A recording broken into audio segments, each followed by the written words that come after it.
Andito na tayo sa DS Grocery at mamimili tayo ng lalagay natin sa box natin.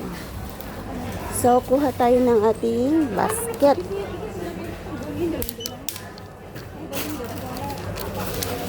Let's go. Ayan o. Kuha tayo ng KitKat. Kuha tayo ng KitKat. Kuha tayo ng Smarties na dalawa. Yan, mga chocolate.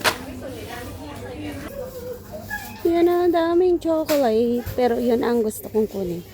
Cadbury. Favorite niya po. Ayan, may Toblerone na ako sa bag. Ano kaya ang bibilhin natin? Ayaw na nila ng Toblerone, nagsawa na sila. Di na ako bibili ng Toblerone kasi sawa na sila. Ayan, bili tayo ng kape. Ano kayang bibilhin kong kape? Yung nakabote o yung nakalata? Ayan na. So, bili tayo ng Golden Nescafe. Bili tayo ng dalawa.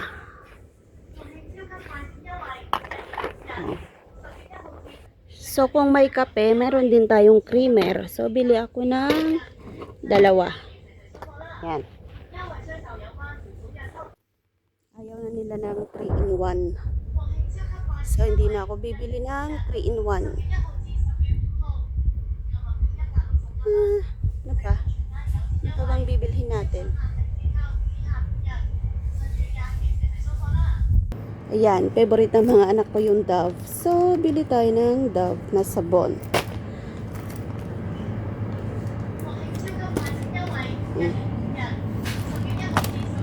Magkano ba to? Bili tayo ng 3. So, bili ako ng ng Vaseline. I need this because winter is coming. So, ano to? Yan. Lagay natin dyan. So, andito tayo sa mga lotion. Bibili din ako ng lotion. Lotion ba to? Ito, moisturizing siya. See? Lotion. Yan. Lalagay ko sa box. So, dito tayo ngayon sa mga canned goods. Ayan. Bili tayo ng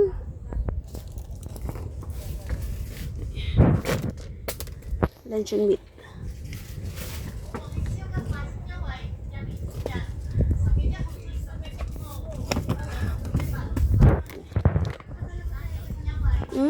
Tatlo.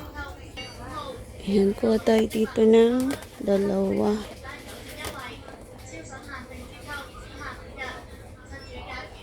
Tsaka dalawa dito. So, yan. Yung dilata natin, medyo mabigat na. So, bili tayo ng 4 for 120. Tatlo.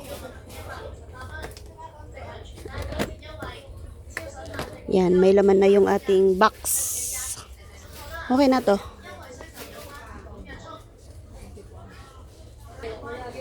Yan, punta na tayo ng counter.